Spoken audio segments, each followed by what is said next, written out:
Hello, hello.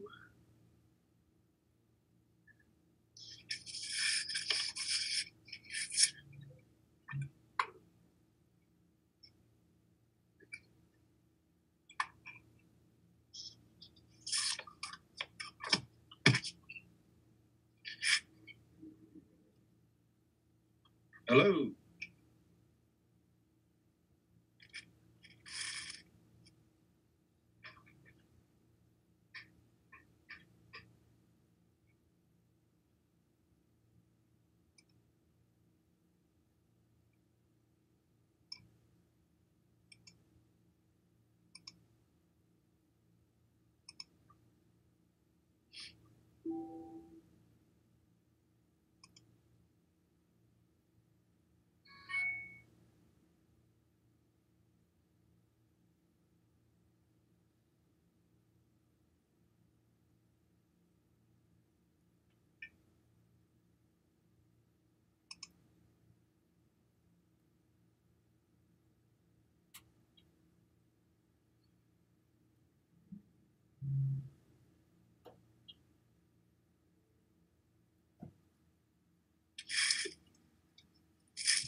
Hello. Hello, everybody. I'm Jesse with Brokers Realty, and we're going to talk a little bit tonight about real estate. So we have a live call-in feature for anyone who wants to call in and talk about real estate tonight.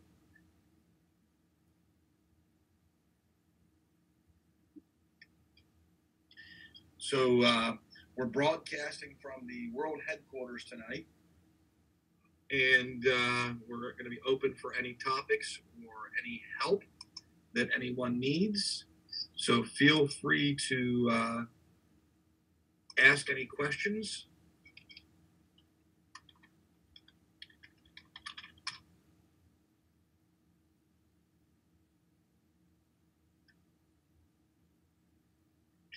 Just trying to stick out on here a little bit of information along with our live chat. Somebody just texted me I owe them a peanut butter pie on my desk tomorrow morning. Oh, one of my staffers.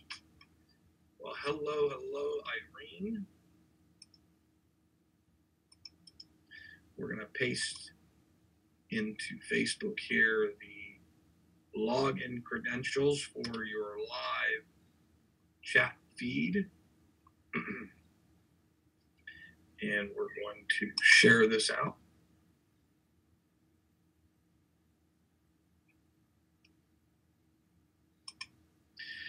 So, what is the topic of everybody's mind tonight? So, in my mind, I think one of our major topics tonight should really be the market. By golly, it is fast and furious. The market is really strong.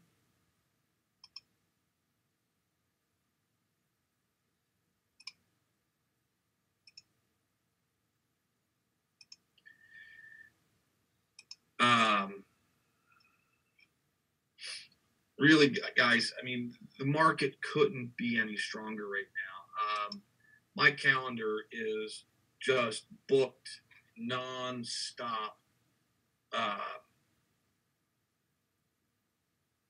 for the next week and a half. I mean, I've been booked pretty drastically for the past 2 weeks.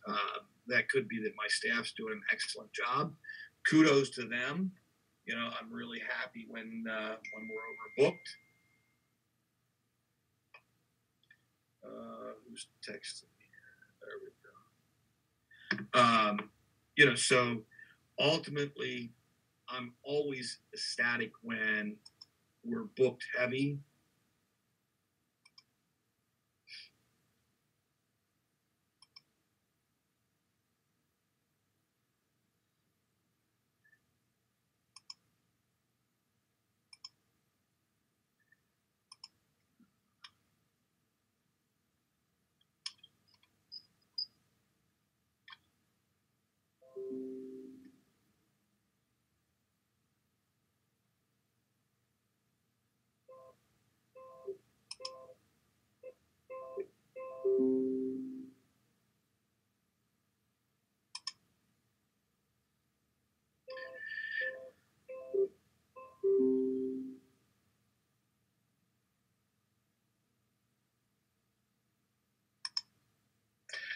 So ultimately, when we're staffed really heavy or booked very heavy, just means the market is really, really busy.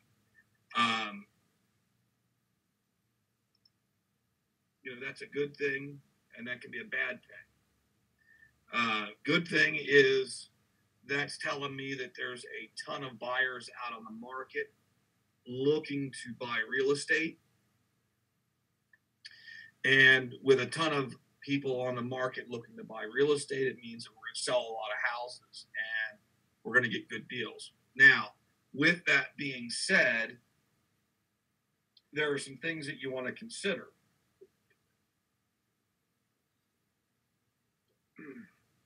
One, when you're considering a fast-paced real estate market, you also need to realize that there's got to be houses on the market to substantiate the people buying.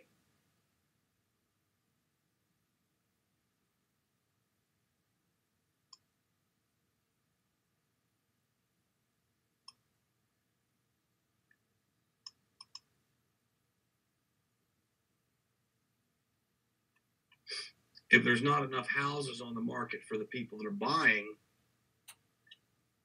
you're not going to reap the benefit and reward of those higher prices.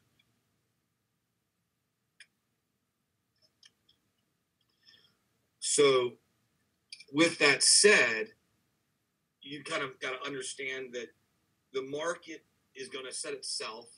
The market's going to regulate itself. If there's no buyers in the market, home prices are going to go down. If there are a ton of buyers in the market, but there aren't enough real estate homes, good quality homes on the market, it's going to drive prices up. That's what we're seeing right now. Prices are being driven up. So what does that bode for home sellers? Well, it bodes for catastrophe. Why? Well, we're in December, and there's not enough houses on the market. And there are a ton of buyers looking. I mean, right now, I believe we have 15 or 20 people looking for homes, people trying to negotiate homes. And there's just not enough on the market. So as good homes come onto the market, it's driving prices up. People are getting more money for their houses. The downside is for those home sellers who wait for spring, they wait for, February, March, April, May to put their house on the market. There's a lot of houses that go on the market at that same time. So that's going to drive prices back down. When you have a lot of options on the market for sale, people reduce their prices, reduce their home selling prices, which forces values down. So it doesn't bode well for home sellers in the spring market. The spring market really is not where a home seller should get their house onto the market at. Beat up houses are being sold right now, and buyers are winding up paying good money for stuff that's really beat up because there's not a lot of good quality homes on the market currently. So if you brought a home of good quality onto the market, it will sell fast and it will sell at top dollar. With that being said, I think now is the prime time if you're looking to sell your home.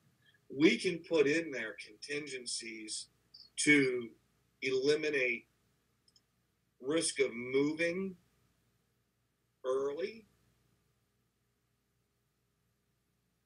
And basically what that comes down to is a home sales settlement contingency that stipulates that you will sell your home and settle once you find adequate housing of your choice, not adequate housing. A lot of realtors put in there adequate housing, but ultimately an adequate housing addendum really means that you can find a rental that your family can live in that has water and sewer and electric in it and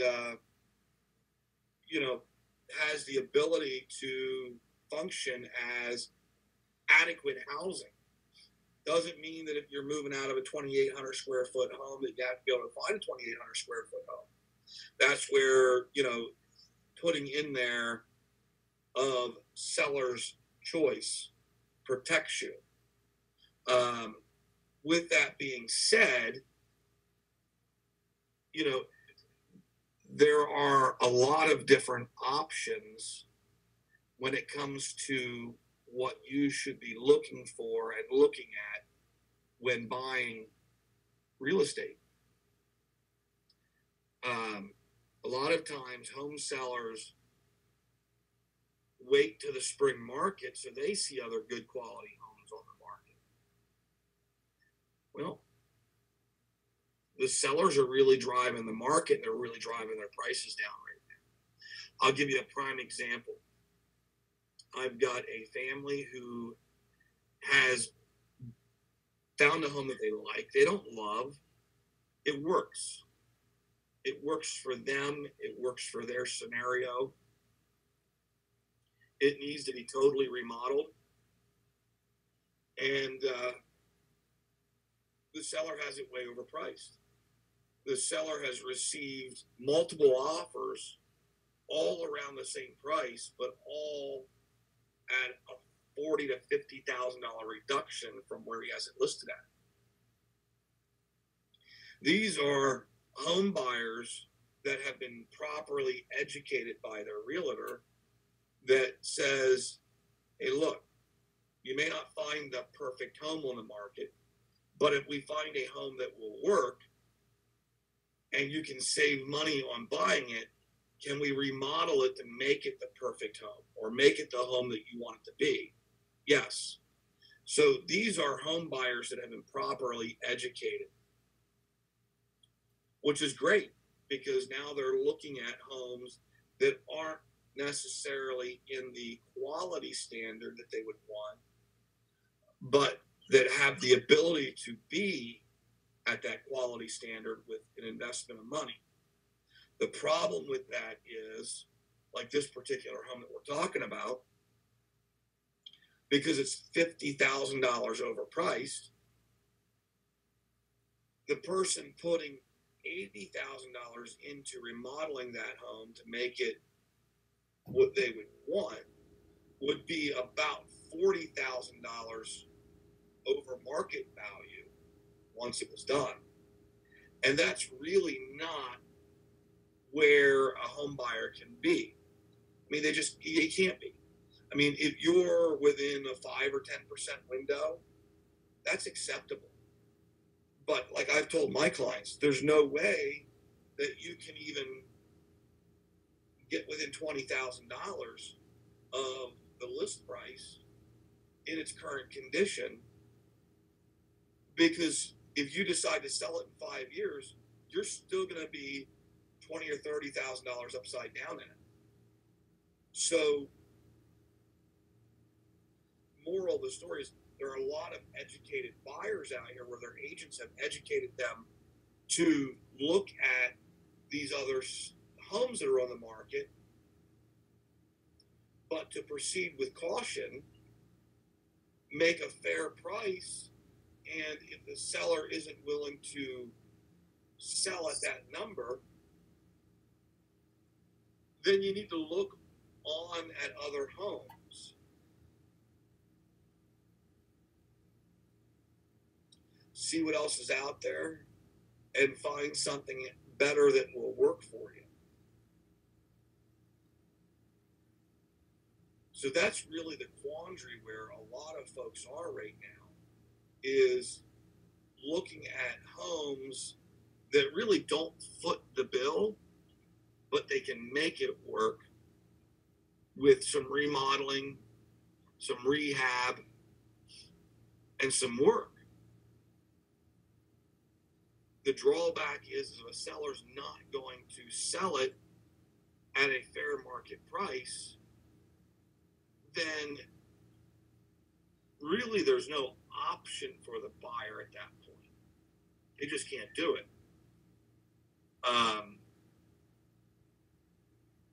You know, and in this scenario, it's not that the seller needs to sell it. The seller moved out of the home already. The seller had it rented for a while. And I guess doesn't want to be a landlord anymore, but thinks that the house is worth a lot more than what it really is in its current condition. The property's even in a flood zone. So at the end of the day, it doesn't benefit the buyer to buy that at the price the seller wants. Now, we see this a lot of the times where we hit this time of year and buyers are really looking at what's available to be bought, what they can rehab, what they can fix to make work for them. But there are so many buyers out on the market right now that even looking at rehab houses to be fixed, it's driving those numbers up. And it's going to make a false balloon for the market as a whole. So come spring, you're going to see these numbers just all over the board. You're going to have shell-shocked buyers that have been on the market for 6 and 8 months waiting to buy a home, that could have been your home buyer, that could have given you a better price, but you waited to spring. So my suggestion is if you are thinking about selling your home in the next 3 to 6 months, now's the time to put that house on the market and get it sold. Get it sold with an elongated settlement date, and that will protect and preserve you with having to move in the wintertime, but will benefit you and your family by having your house under contract, having a buyer through all of their docs, making sure inspections are done. You know, agents don't like it, but I wind up sending out 25-day inspection contingency clauses because I'm not going to rush a buyer or seller through that window. I mean, realistically, with the Dodd-Frank legislation, this stuff was all supposed to be slowed down. It was supposed to take 2 to 6 months to buy a home. And a lot of these agents who live paycheck to paycheck are trying to jam these deals through in 30 days, 45 days, because they want a paycheck. They want a paycheck now. Well, tough cookies. Buyers need time to find a home. Buyers need time to do their inspections. Sellers need time to find their next home. It shouldn't be this big rush to a grand finale. That's where all the problems come into play. That's where issues come up. And if you take things step by step and take them at a normal pace, do 1 or 2 things at the same time, and then go to the next step and process through, you're going to have a much smoother transaction. You're going to have a lot less stress from the seller's side. You're going to have a lot less stress from the buyer's side, which means at the end of the day, you're going to have a much better experience and transaction. Now, with that said, millennials are really looking for a new way to do real estate. Millennials are looking for ways not to have realtors involved in the transaction as much as possible. Well, there are a lot of auction sites and programs that are rolling out right now to facilitate those millennials, where they'll be able to take their iPhone and log on and basically bid on their own property without having their own realtor. Is that good? No. Can you tell some millennials that it's not in their best interest? No. But that is what millennials are asking for. So that's what the real estate market is rolling out. New ways to not have a realtor involved. With that being said, I just had a horror story today from a younger couple looking to buy a home. Let me pull my notes here. So this younger couple wanted to do a lease purchase, is what they said. Ultimately, they didn't want a lease purchase. When they explained it to me, they wanted owner financing because they couldn't buy a house. They wanted owner financing. So I dove into why. What's the reasoning behind buying a home, owner financing versus just getting financed? Well, how many people out here on the market think it's a good idea to buy a home directly from the builder and use the builder's lender and use the builder's title company and use the builder's information? That's like going directly to the home seller and using just the home seller to do everything for you. And at the end of the day, that's not in your best interest. Why is it not in your best interest? Because there's nobody there helping you. So an experienced realtor has been around the block a few hundred times. They know what's going on. They know what to do to help you. They know where to go when something hits the fan. They know how to correct the issues. And ultimately, they're there to protect you. When you're using the sellers as your realtor, or you're using the builder as your realtor, you don't have any protection. You don't have anybody watching out for you. If you hire a realtor, does that mean there's somebody looking out for you? I would hope so.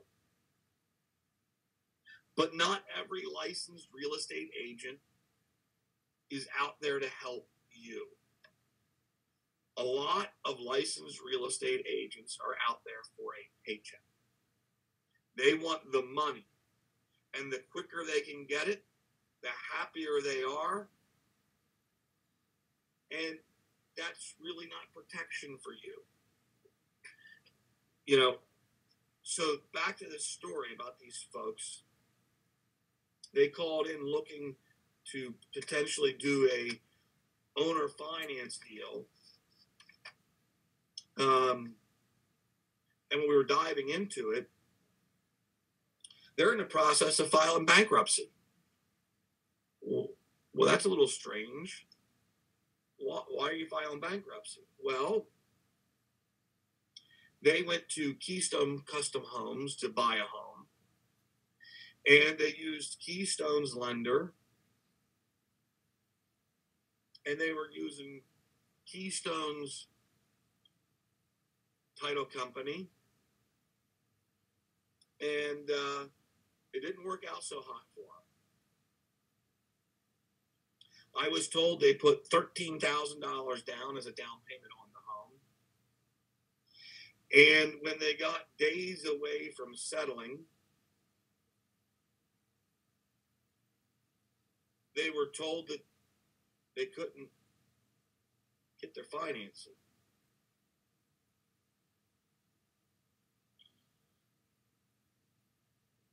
Well, they tried to figure out what was going on and why suddenly, days away from settlement, they couldn't get their financing. The lender wasn't very responsive or very helpful. Ultimately, they told them that they would have to switch from a fixed rate interest rate to a floating interest rate, or an ARM. But the interest rate was a little higher, the payments would have been a little higher, and they just felt they couldn't afford that payment. And so they tried getting financing. Keystone Custom Homes let them move into the home that they were buying. And for several months, they tried to get financing with other lenders, ultimately finding out that they just couldn't afford the house. Even though they made really good income, they couldn't afford the house. So they wound up having to move out of this brand new home that they had built for themselves because they couldn't live in it forever. Keystone Custom Homes owned it. Contracts were terminated, and Keystone Custom Homes kept their $13,000 down payment. Then Keystone Custom Homes filed a judgment against them for $12,000 for what they felt they owed them for the months that they lived in the home and didn't buy it. Ultimately, a judge gave Keystone Custom Homes that judgment. So now their choices are either pay the $12,000 judgment or file bankruptcy. Well, Keystone already has their $13,000. They don't have $12,000 more to give to Keystone Custom Homes to satisfy the judgment. So their only option is to file bankruptcy. But it hasn't been filed yet. So they wanted to do owner financing on a house until they could get financing.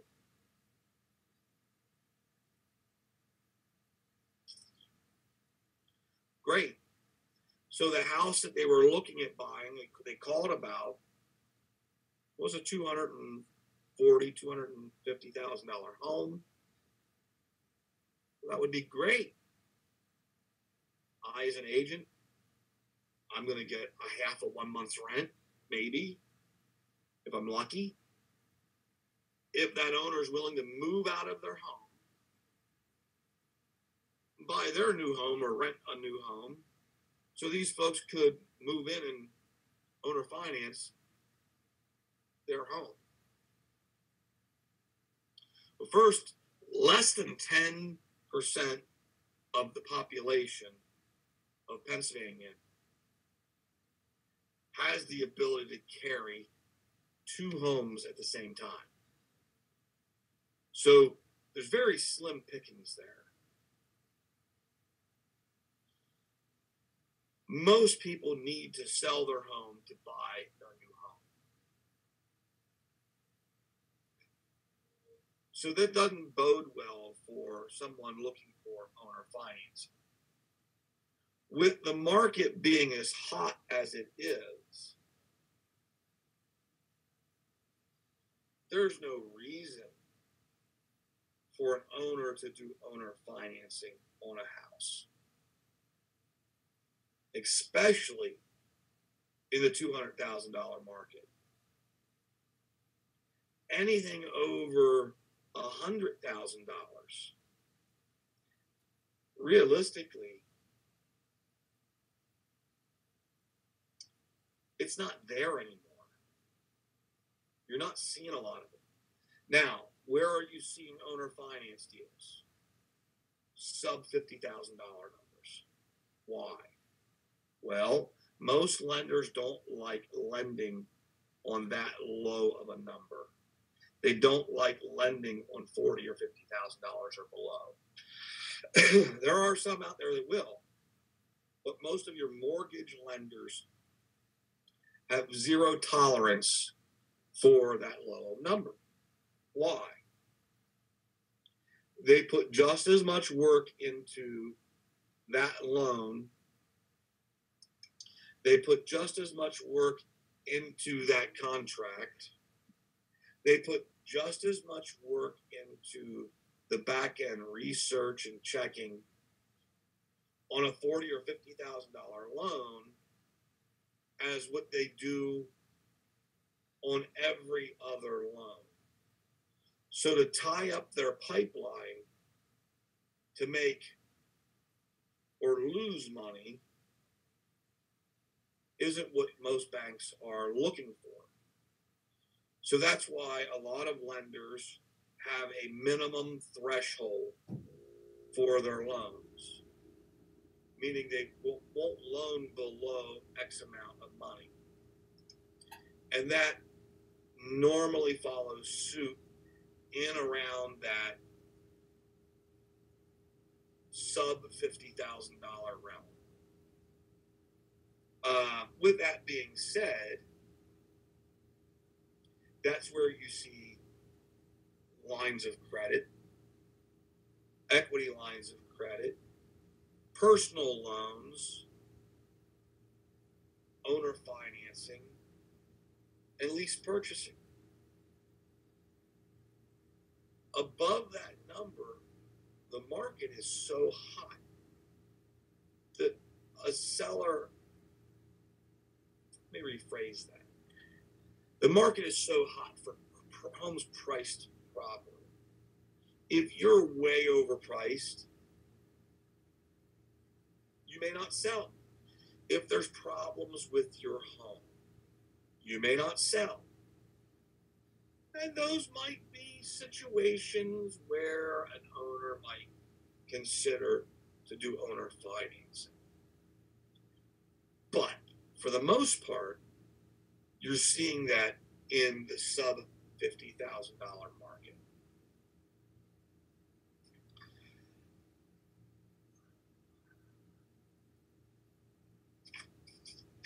And then as I spoke with these folks, because I know some hard money lenders, I know some people who would be willing to do something like this if the numbers make sense, if they're financeable in 2 years. Well, they haven't even filed for bankruptcy yet. So there's a good chance it's going to be 4 to 6 years until they can finance it. Another strike.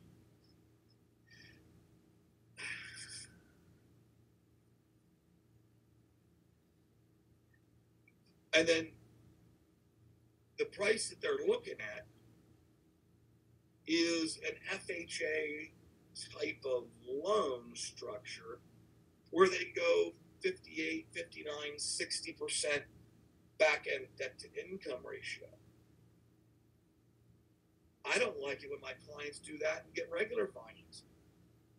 I don't like when clients do an FHA loan and do a 60% back-end debt-to-income ratio unless they've got other money that's not being disclosed to the bank, like wife's income from her job that she hasn't been on long enough to be qualified, or some other type of income. Because ultimately, if you're spending 60%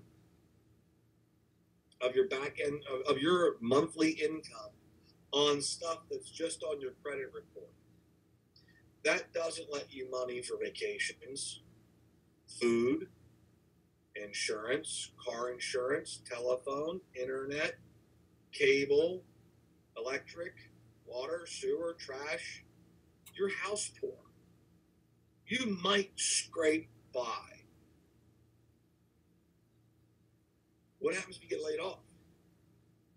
Now you're in foreclosure. So ultimately, that is not a good direction to be at. Going FHA and doing a 60% back end ratio is not good. But many millennials, oh, I'm financeable for $200,000. I want to spend $210,000. Figure out how to get me another 10. Well, you know, there are a lot of millennials that I meet that get told, hey, you're qualified for $200,000. They say, but my comfort level is 130. Great. They're the guys that I like working with. They're the gals that I like working with, that know what their budget is, know where they need to be financially so they can continue to live the same way they've been living with a mortgage.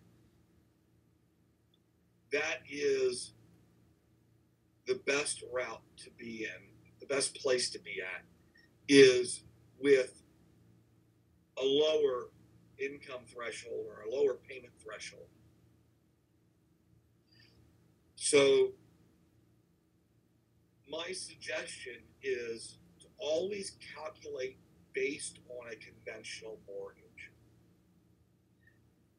Only take 42% of your income. My rule of thumb is household income times 3. 3. That's going to put you at a good place. So yearly income times 3. So when I calculated that for these folks looking to do owner financing, it was much lower than what the price of the house was. And the wife didn't quite understand that the bank said they were able to buy X. And I was telling them most of my investors are going to be at Y.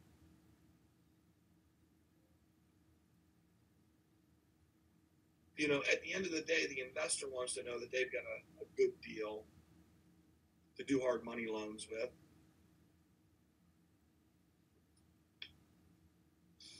A lot of investors will sell the loans off that do this on a regular basis. They'll sell the loans off, they'll hold it for a couple of months, and then they'll sell the loan off. So it's got to conform to the majority of the rules that are out there set by HUD. Investors want to know what the end game is. They care about what got you to where you're at, but ultimately they want to know what the end game is. What's the end look like? When do I get paid back? And most investors are willing to risk 2 years, not 30. And I'll tell you the other thing is most of the investors that I work with that are doing hard money loans will only amortize it on 15 years. So let's quickly look at what something like that looks like. Let me pull up my mortgage app. Opening up my mortgage app real quick here. So let's use $180,000 for an example. And most hard money lenders aren't at, well, first of all, let's clarify some interest rates here. So FHA, USDA, they're down in the mid to upper 3s, low 4s. Conventional, 5.25 right now. Okay, because it's not government backed. It's going out onto the market. So with that being said, most investors right now on hard money are somewhere between 10 and 15% for lending you their money. So we're going to amortize this with an 11% interest rate on a 15-year term with a monthly repayment schedule. And it would calculate that. Now, your hard money investors aren't going to hold your taxes. They're not going to hold your homeowner's insurance. So those are things you're going to pay out of pocket. So with these folks that we were talking to earlier, they really want it to be somewhere between $1,400 and $1,800 a month. So on a $180,000 loan at 11% interest rate on a 15-year amortization schedule would put just the mortgage at $2,045.87. So do you see how this doesn't really correlate and work out well for people who want to do owner financing, hard money loans, or anything like that? Because the interest rate's higher. Now, this particular property had $6,000 a year taxes. So you're going to take your taxes, 6,000 divided by 12. So we got the, what, $720. What did I say? $7,000, $6,000 times 12. I'm sorry, divided by 12. 6,000 divided by 12. $500 a month. So now that takes you to $2,500 a month on a $6,000 a year tax. Okay, so the taxes physically on that house were $430. HOA is $21. Homeowners insurance would be about $66. So total calculated out would have been $518.76 in escrows that a normal lender would hold. So that put them roughly at $2,600 a month in mortgage costs and carrying costs for the house. But they wanted to be at 14 to 16, maybe 18 at the highest. But when you're talking about hard money, owner financing, and those types of things, you're always going to have a higher interest rate. Is an owner going to do owner financing for you if they've got a mortgage on the house, and let's say their interest rate is 5.25%? Are they going to lend you the money to buy their house to break even? No.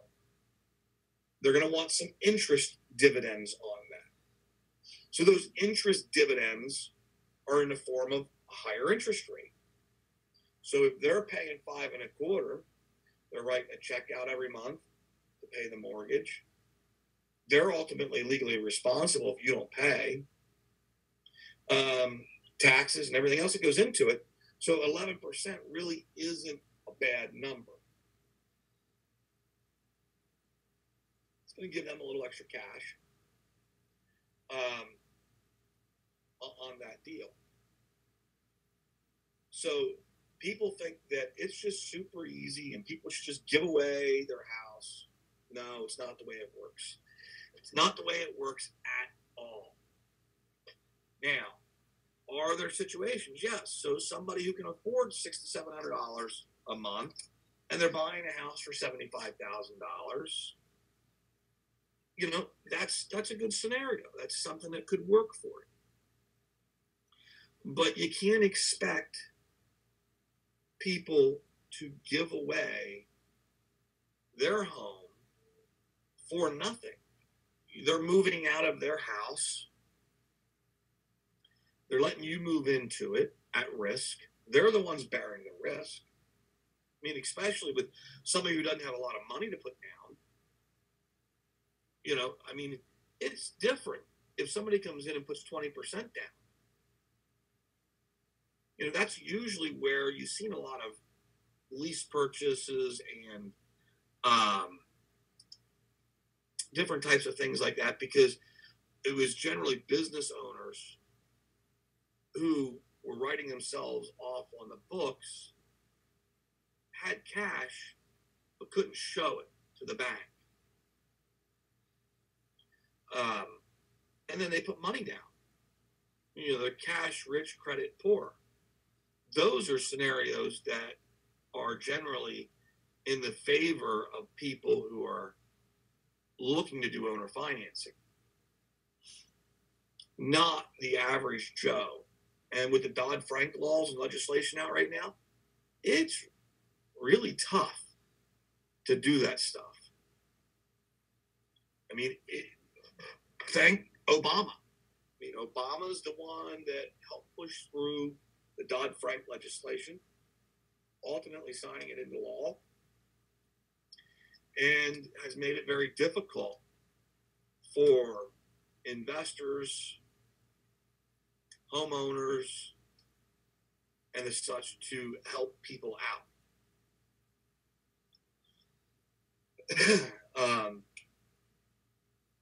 I would say if you're looking to do a lease purchase, an installment sale, or owner financing, you should be prepared to put 20% down. So if it's $100,000, you should have 20 grand to put down. That puts a concerted effort into the other person's pocket at that point. And if you're staring down the barrel of filing bankruptcy, homeownership is probably not the right path to go. Now, in this scenario, they got burnt very bad because they didn't have a realtor representing them. They didn't have a licensed real estate agent protecting them. And that's a shame, because there are a lot of real estate agents out there, licensed real estate agents, that could have helped them, that they chose not to. So at the end of the day, they got taken advantage of.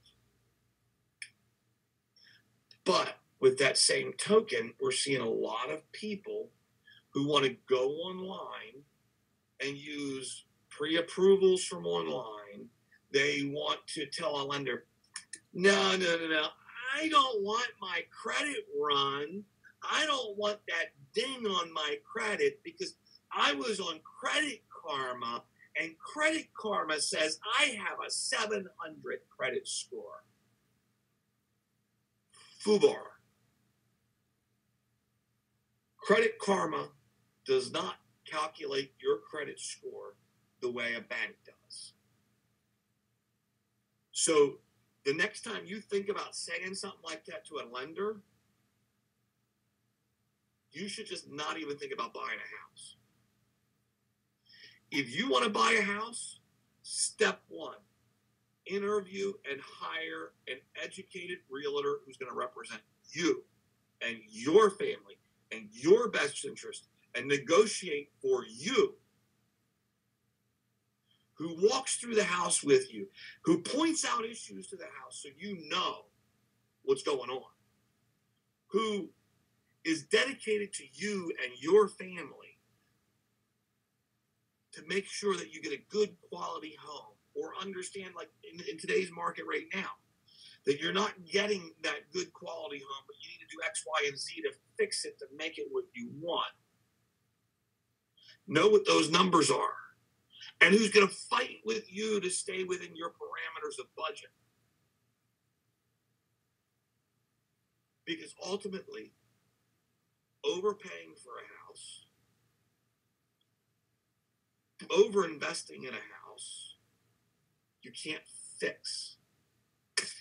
Getting destroyed by a builder taking your $13,000 deposit and then turning around and suing you for another $12,000, that was preventable. using a reputable lender, a lender who your agent recommends to you.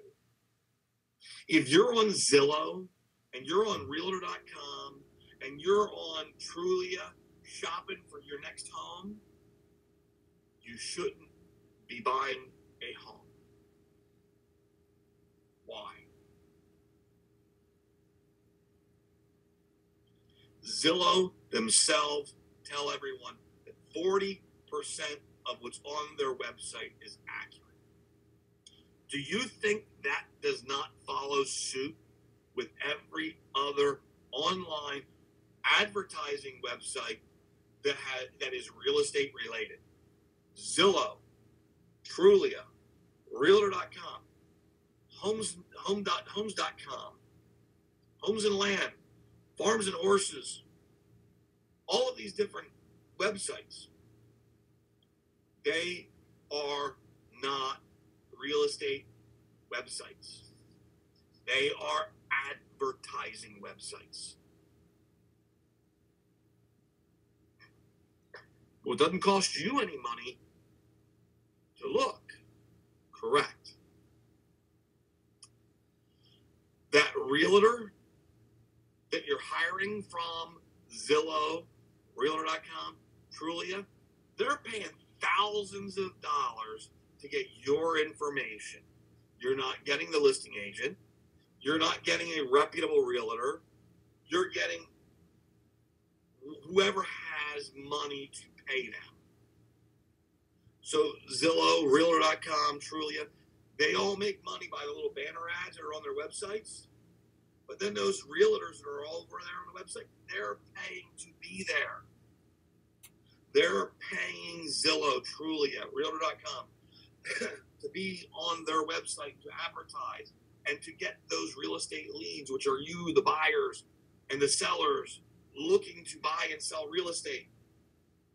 They are spending money for that. A lot of times there are brokerages or teams of people who are spending hundreds of thousands of dollars to buy mass quantities of leads, and then they're selling them to other realtors, at 25 and 35% profit.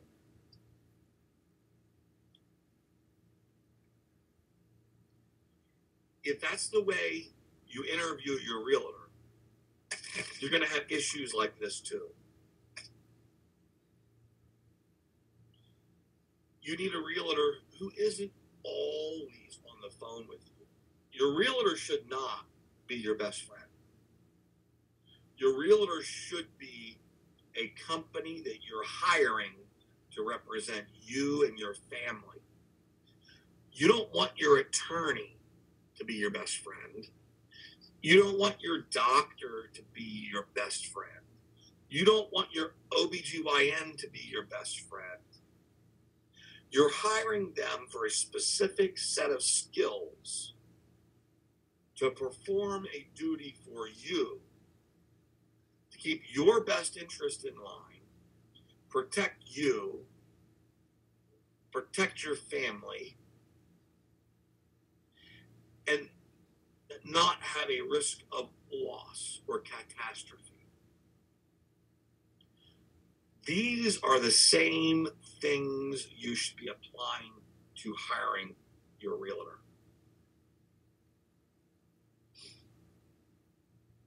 So many times people don't do this. So many times people just take whoever that is on the other end of the telephone, the first realtor they talk with, and that's who they wind up dealing with. But then you get some who bounce from agent to agent to agent to agent to agent. If you don't have loyalty to your agent's not going to have loyalty to you. So I'll give you another little story here about loyalty. Back when I retired from flipping houses and got into selling houses and being a realtor, I met a gentleman, younger fella, really great personality, really great guy, gifted in sports, works outside of the United States. His family's here in Lancaster County, really great family. Just all around great folks. He was looking to get into real estate investing, and I met up with him, kind of started to show him the ropes, and he had to leave to go back to work out of the country. So I was helping him manage stuff through the process while he wasn't here. And then his dad became his contractor. Things that I was saying should take $10,000 or $15,000 to do. His dad, who was the contractor, was spending $30,000 and $40,000 and $50,000 and $60,000 to do. Wasn't cost effective. Houses that he should have made a lot of money on, he made little to no profit, or wound up renting,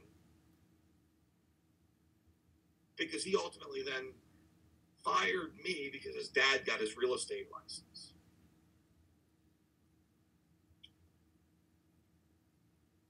I really like this guy, and I really want to help him out. And his family, I mean, great. They got kids that are great kids. He recommended me to his accountant.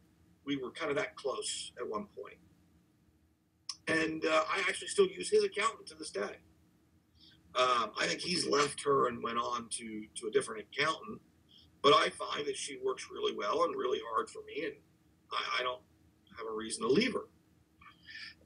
But he has, we've talked here and there a couple of times over the years since, and he recently sent me a text through Facebook that he found this house that he was interested in,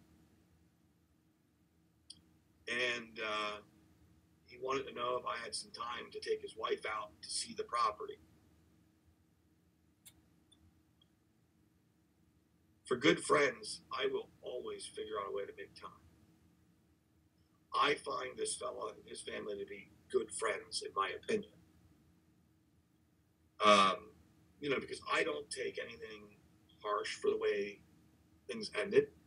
His dad got his real estate license, and he wanted to move on. He left other people talk bad about things, and he wound up moving on. And he's done well, from what I understand. He's got quite a few rentals now, spread out through multiple different property management companies, instead of being consolidated into one, where you're going to get your best advantage financially, income-wise, everything. Because the more properties you have, the better discount you get from your property management company, the better service you're going to get, because there's, same property repair guys. Everybody knows. You create a portal for all of your tenants.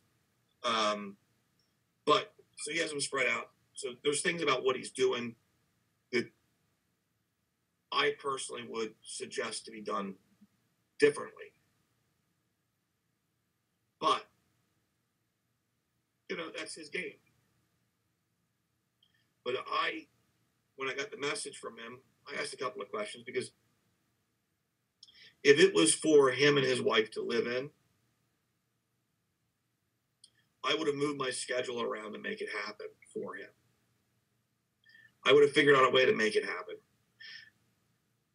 But his response was, well, maybe an investment property, maybe to live in. Well, I don't want to get into me wasting my time to show a house to have his dad write the deal up. I don't want to get into a fighting match with Keller Williams, which is where his dad works at. His dad doesn't work for me. With Keller Williams saying that they have a buyer agency agreement that predated my buyer agency agreement. So I don't want to get into those kinds of loopholes. So I graciously bowed out. A lot of realtors won't do that.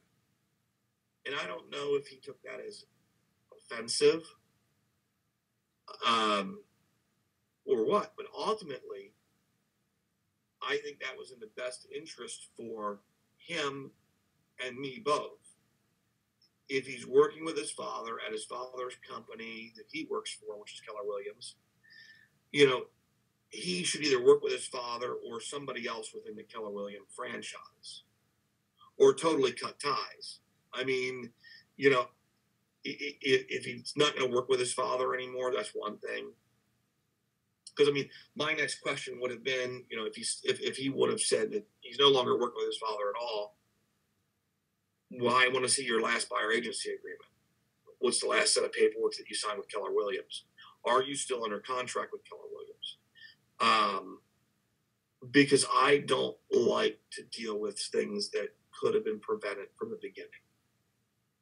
I like to deal with everything up front and be open and honest about them than to sit there and play around after the fact. And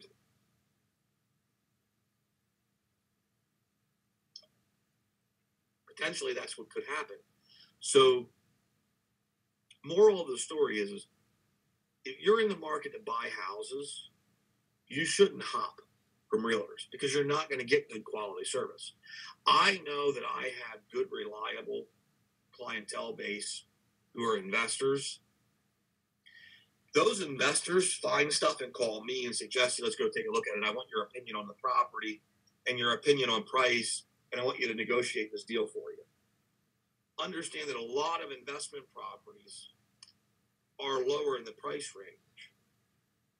So there's not a lot of money to be made off of it. And I don't generally upcharge my investors, some crazy number for having to put in a ton of time because they're buying a lot of properties throughout the year with me. And I know that they come back to me for everything. With that being said, trust goes a long way. I want my investors to know that if I do find something that is a good deal, I'm going to throw it out to all of them, not just cherry pick one or two. But at the end of the day, there's a moral side that if you're bouncing from realtor to realtor, you've got 5 different realtors showing you houses. They're all putting time into you. They don't get paid until you actually go to settlement. So that's why you need to interview your realtor and hire a realtor, and that's the realtor that you work with. Now, if your realtor's on vacation, there should be somebody in their office that can help you while they're out on vacation. You shouldn't be bouncing to another realtor. I hear it a lot where, I'm working with so-and-so, but they're on vacation right now. I want to go see this house. Can you show it to me? Well, no. You're working with so-and-so. You're under a contract with so-and-so. I can't do anything for you. Now, legally, since they contacted me, I can discuss things and talk with things. But if they got a buyer agency agreement or a listing agreement already signed with somebody, I'm not going to get paid. So why would I waste my time showing them a house if I'm going to waste my gas, my time, my energy, give them my thoughts on how I would negotiate for them and not get paid? So real estate is a little different than your attorney, than your doctor, than your OBGYN. See, when you meet with them, you pay them. With a realtor, we get paid at the end. So when you're bouncing around to everybody, you have no loyalty. And you wasted a lot of people's times that they didn't get paid for. So a lot of times, if you're not willing to sign a buyer agency and a consumer notice with a realtor, a lot of times they don't care. There's the house. I set it up for you. There's the house. Go walk through it.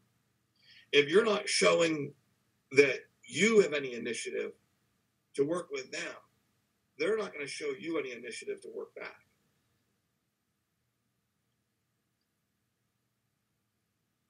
So moral of the story is hire a real estate agent Then hire your loan officer, get your pre-qualification, and then see houses, and then buy. You know, the average home buyer looks at 3 to 5 houses before they make their decision. Some 1 or 2, some more than 5, but the average is 3 to 5. There aren't thousands of homes out there for everyone. When you want to be in a specific location, specific price range, specific amount of bedrooms, bathrooms, all of those things close down that pool. So there might only be 3 to 5 houses on the market, if you're lucky, that fit your criteria.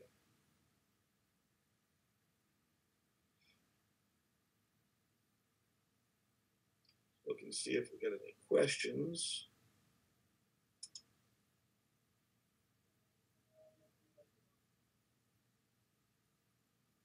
Reloading the Facebook page, see what we have for questions.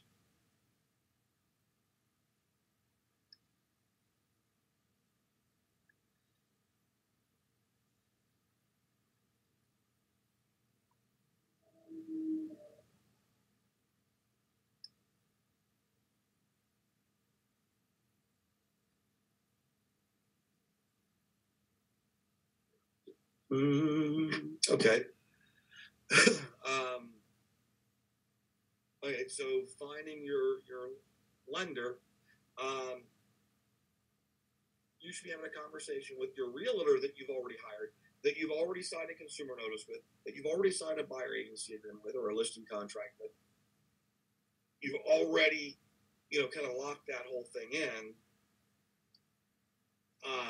Those are the folks that you should be talking with, that realtor, saying, hey, here's my situation, here's what I'm doing, here's what I'm looking to do. And you should never have this conversation with a realtor before you sign your buyer agency, because nothing you say is considered confidential at that point. So you sign your buyer agency agreement first. Because what happens if you tell everything about you to this real estate agent, and then you don't hire them, and then you go to make an offer on a house, and that's the agent that has it listed? You just gave away your entire negotiation. They know where you're at. They know all the information. So you hire your real estate agent first, then go over all of the information with your agent. And then at that point, your agent should be able to recommend a lender who is going to be best for you. I have a preferred lender that I use a lot, but he can't do everything. Once I hear a scenario, I can judge whether he is the best agent for loans for you, or if I should send you to Kingsley, or if I should send you to anybody else, who I should send you to. So different lenders have different things that they're really good at, and different things that they're really bad at, and things that they just don't offer and other places do offer. So there are a lot of things that go into it. Just getting online and going online and making an application online with some online company doesn't mean that they're there to protect you and get you the best deal. A lot of those online companies will tell you you're pre-qualified, and they haven't run everything yet. So bear in mind that the first person you should hire is your real estate agent. Till next week, please call in with any more questions or scenarios that you'd like to discuss or talk about, and we'll add them to the show for next week. Same time, same place. Thank you, and have a great night.